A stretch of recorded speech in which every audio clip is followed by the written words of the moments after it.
Well, as we get into colder weather and shorter days, books become even more comforting. Looking for something new to read? This morning we want to talk with local author Courtnee Turner-Hoyle about her novel called My Brother's Keeper. She joins us this morning via Zoom. Good morning, Courtnee.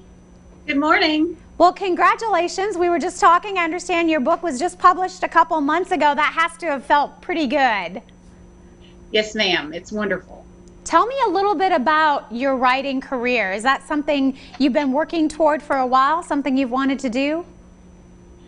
Yes, ma'am. I've always wanted to write. I've been an avid reader for most of my life, and I just began writing maybe 15 years ago. But I've always loved telling stories. Well, wonderful. And I understand in this book, it's called My Brother's Keeper, and it really takes us inside a special family with a lot of different dynamics going on. Yes, ma'am. Tell us a little bit about the storyline. Introduce us to the main character, the brother here. Jared Miller. He is suffering from a lot of guilt from things that have happened in the past. And it may or may not be his fault, but as you go on in the book, the reader can see that there's more mystery than just with Jared and his family. There's also mystery in the town of Erwin, Tennessee, in which the story is set. And I understand, too, he has a sister, Ella, who really takes on some different roles in his life. Yes, ma'am. She's his sister. She's a comfort to him. She tries to lift him up in a lot of ways. And she also has a special secret of her own.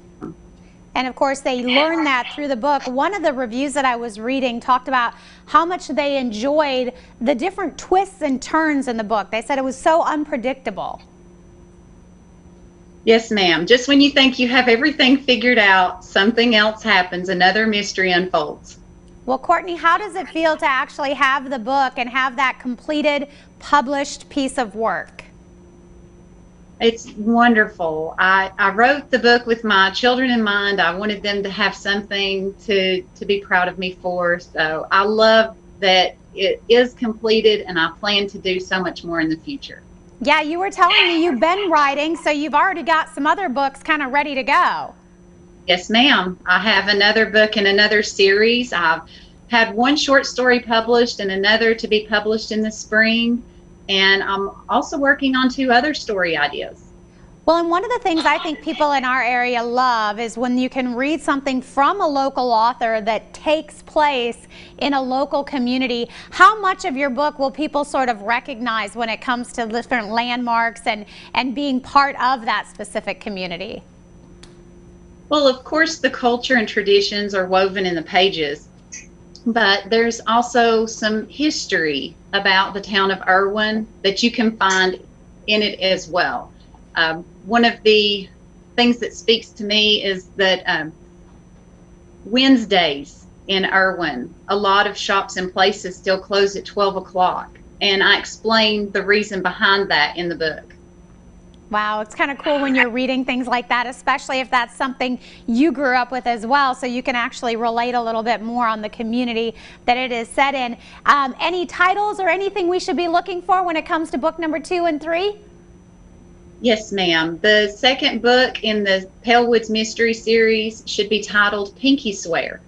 Okay, well, we will look forward to that, and congratulations on your first book. I've heard lots of good things. I'm looking forward to reading it. Thank you so much. All right, we'll give everybody the information. Again, the book is called My Brother's Keeper, and if you would like to find it, you can do that on Jan Carroll Publishing. You can also find that book on Amazon. We'll be right back.